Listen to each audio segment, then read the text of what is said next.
Hello and welcome to Family Survival Protocol, where we discuss items of interest, breaking news, health and wellness, as well as developments in our local and global communities.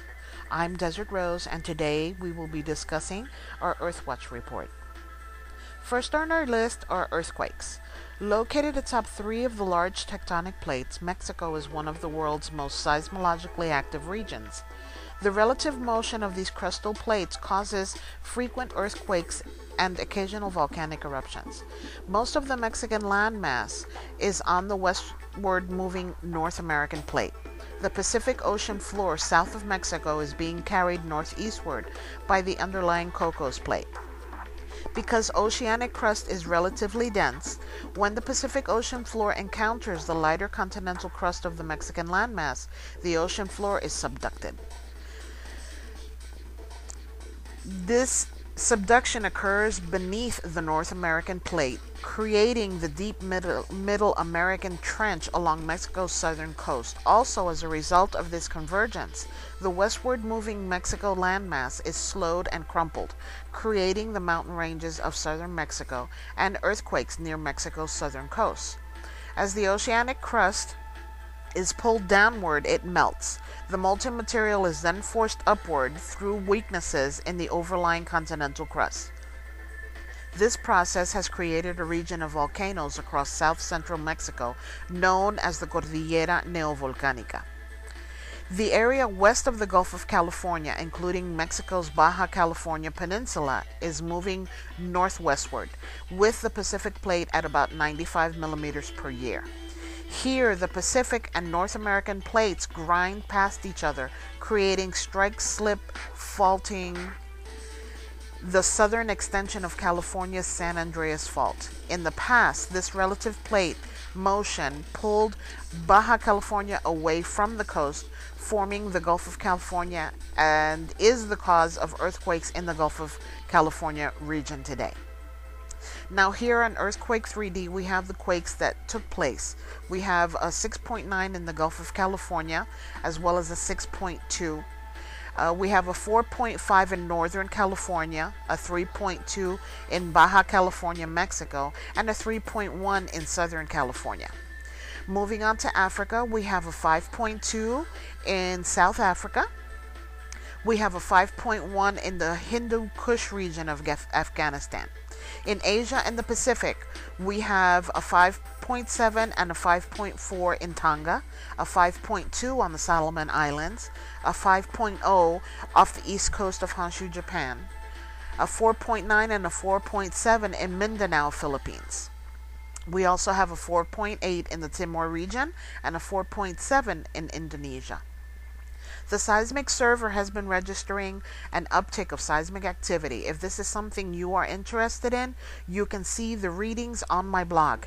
There are so many that it was just impossible for me to include them here. So, moving on to volcanic activity, we have volcano Popocatépetl in Mexico, with at least 26 eruptions accompanied by steam and gas, as well as a volcano tectonic quake were registered as a consequence of the Mexican volcano Popocatépetl activity during the last hours. It was reported Tuesday. The National Center of Disaster Prevention said eruptions were of low and medium intensity, with no ash expulsion in any of them. At this point, the alert light of volcano activity remains yellow phase 2, and the surrounding population to keep informed as to alerts on the activity of the volcano, also known as Don Goyo.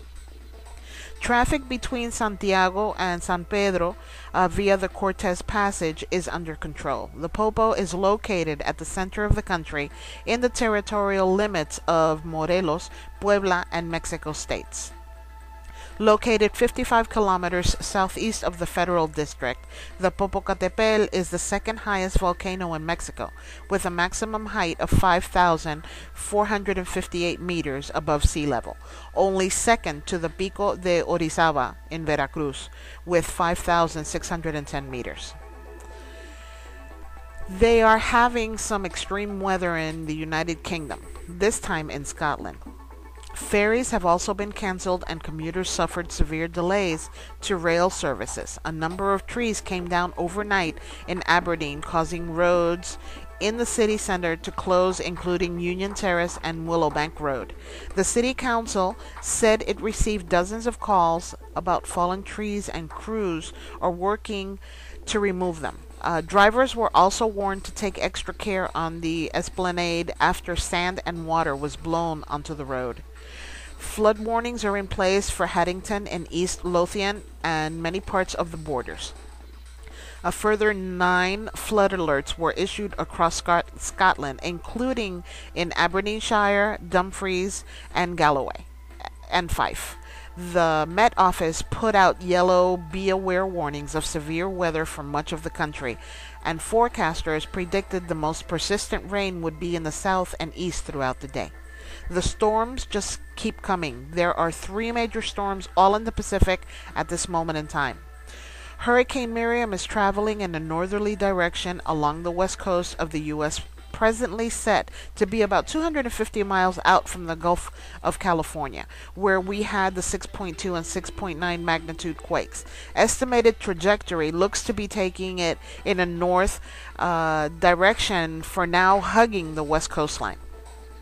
Typhoon Ewiniar looks like it is traveling in a northeasterly direction, approximately 500 miles off the coast of Miyazaki, Japan. Traveling up the coast, it is expected to pass the Tokyo coastline, about 250 miles or so out in the Pacific, on its way northeast, skirting the Japan coast most of the way. And Super Typhoon Jelawat in the Pacific, heading in a northeasterly trajectory, expected to skim along the coast past Taiwan, passing over Nahat on its way northeast past the China Sea. We have some interesting and disturbing developments in the area of epidemic hazards and diseases.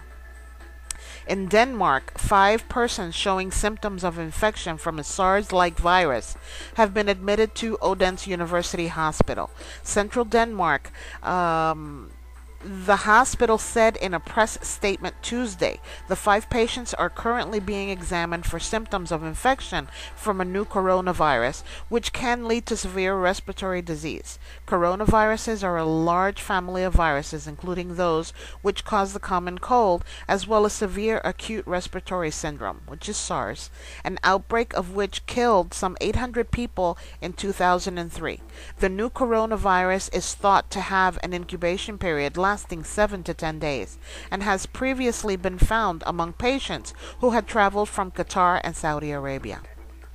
And in Qatar, the World Health Organization issued a global alert on Monday for a new SARS-like respiratory virus, which left a man from Qatar critically ill in a London hospital and killed at least 1 more in Saudi Arabia. The 49-year-old Qatari was admitted to an intensive care unit in Doha on September the 7th, suffering from acute respiratory infection and kidney failure, before being transferred to Britain by air ambulance on September the 11th. The WHO said a Saudi Arabian national died earlier this year from a virtually identical virus. While Saudi medical authorities said they were investigating other possible cases of the disease, the WHO confirmed the illness was in the coronavirus family, but was not SARS or severe acute respiratory syndrome, which swept out of China in 2003, killing more than 800 people worldwide. This is a new virus. WHO spokesman Gregory Hardle told AFP, "We haven't heard of any more new cases. We don't have an appreciation of how widespread the virus is," Hardle said. "This is one reason why we're trying to get more information. We don't know how it's transmitted." And we have an epidemic hazard in Canada, in the province of Ontario, southwestern area. H3N2, a new swine flu virus. Ontario has found a case of an infection with a new swine flu virus in a man who had close contact with pigs. The infection was caused by an H1N1 variant virus, which is not the swine flu virus that has been jumping from pigs to people in the United States this summer. That virus was an H3N2 variant and has caused 305 infections this year in the US, but has not been spotted in Canada to date. Most infections with the H3N2 variant flu has been in people who visited pig barns at state and county fairs. The Ontario case was announced by the province's Chief Medical Officer of Health, Dr. Arlene King, on Tuesday morning. Ms. King said the man is being treated in the hospital in southwestern Ontario. She did not indicate whether that is as a precaution or because he is seriously ill. Health Minister Deb Matthews said the fact that the case was detected in Ontario demonstrates that the province has a strong surveillance system for infectious diseases. Moving on to Charlotte, North Carolina, we have a hazmat situation. In an Emerald Performance Materials plant, Mecklenburg County and Charlotte firefighters responded to the Emerald Performance Materials plant Tuesday to help contain an acid spill. The West Mecklenburg Fire Department was the first on the scene at about 9 p.m. Soon after, they called for the hazmat team from the Charlotte Fire Department. Hazmat teams determined the spill was trifilic acid. A pipe that was malfunctioning caused the leak. One employee was treated on the scene for chemical burns. He was not taken to the hospital. Trifilic acid is extremely strong acid, often called a super acid, according to manufacturers. It is used to make a variety of products. Investigators told WBTV News an improper mixture of chemicals caused a chemical cloud that plant operators feared was caustic, caused the incident. Hazmat crews were able to control the spill and contain it to the plant. The scene was cleared in about an hour, and hazmat crews said there was no environmental impact. Then we move on to nuclear events. We have a situation in Russia, in the Novaya Zemlya archipelago, with a K-27 Russian nuclear submarine wreck in the Kara Sea. A group of 16 Russian and Norwegian researchers who sailed to take measurements surrounding a Russian nuclear submarine that was scuttled for nuclear waste off the coast of former Soviet nuclear test archipelago Novaya Zemlya in the Kara Sea have found no radioactive leaks, Norwegian Radiation Authority said today. Per Strand, the director at the Norwegian Radiation Protection Agency, told Bellona. However, that the primary purpose of the expedition, which returned today, was to inspect the possibility of an uncontrolled chain reaction aboard the K-27 Russian nuclear submarine, which was sunk in 50 meters of water in Novaya Zemlya's Stepovo Bay in the Kara Sea as nuclear waste in 1981. The Russian side indicated there might be a hypothetical possibility that spent nuclear fuel in the reactor in extreme situations could cause an uncontrolled chain reaction which can lead to heat and radioactivity releases, Strand said in a telephone interview from Kirkenes. The K-27 was dumped by the Soviet Navy in 1981 with spent nuclear fuel packed in its reactors after a 1968 reactor leak aboard killed 9 sailors. And in the state of Minnesota, at the Monticello nuclear plant, we also have a nuclear event where Xcel Energy says its Monticello nuclear power plant automatically shut down Tuesday for unknown reasons. The shutdown occurred at 11:07 a.m. and all plant safety systems were functioning, the Minneapolis-based utility said Tuesday. The shutdown posed no danger to the public or the plant's workers, Xcel officials said.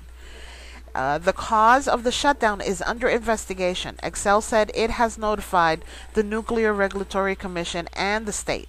Monticello is located about 40 miles northwest of Minneapolis. The 600 megawatt boiling water reactor plant was last shut down in August for 7 days due to a leaking gasket on a pipe flange. Monticello also had a 3-week shutdown last year that started on November 19th when safety systems detected low oil pressure in the plant's turbines. Xcel said at that time of the incident, In both previous shutdowns, Excel said there was no danger to the public or workers. Monticello generates enough electricity to supply almost 500,000 homes. Excel officials said the current shutdown is not expected to be lengthy. And now we travel out in space to find and check out a big sun-diving comet that has been discovered. Astronomy forums are buzzing with speculation about newly discovered comet C 2012 S1, ISON. Currently located beyond the orbit of Jupiter, Comet ISON is heading for a very close encounter with the Sun next year. On November 2013, it will pass less than 0.012 AU, 1.8 million kilometers from the solar surface. The fierce heating it experiences then could turn the comet into a bright naked eye object. Late next year, there will be a new object in the night sky nearly 10 times brighter than the full moon. This temporary attraction, called C 2012 S1, is a comet that has likely never passed through our inner solar system before, so it's larger and more reflective than those our sun has already blasted. C 2012 S1 won't just be bright, it'll be large enough to see without the need for binoculars or a telescope. Its brightness magnitude is expected to be a -16, with the sun by comparison being a -26.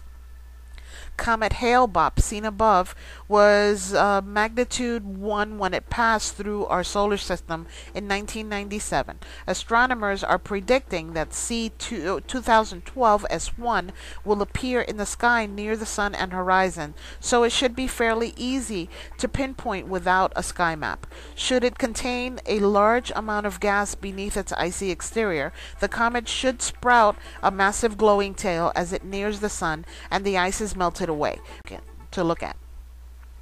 And last but not least, we have a biological hazard that has been going on for some time. However, it seems to have expanded to Washington state as they deal with bee colony collapse disorder.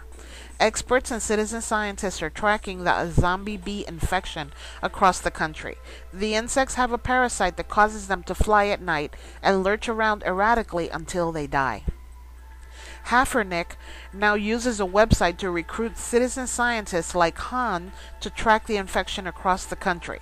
Observers also have found zombie bees in Oregon and South Dakota. The infection is another threat to bees that are needed to pollinate crops. Hives have been failing in recent years due to a mysterious ailment called colony collapse disorder, in which all the adult honeybees in a colony suddenly die. The life cycle of the fly that infects zombie bees is reminiscent of the movie Alien.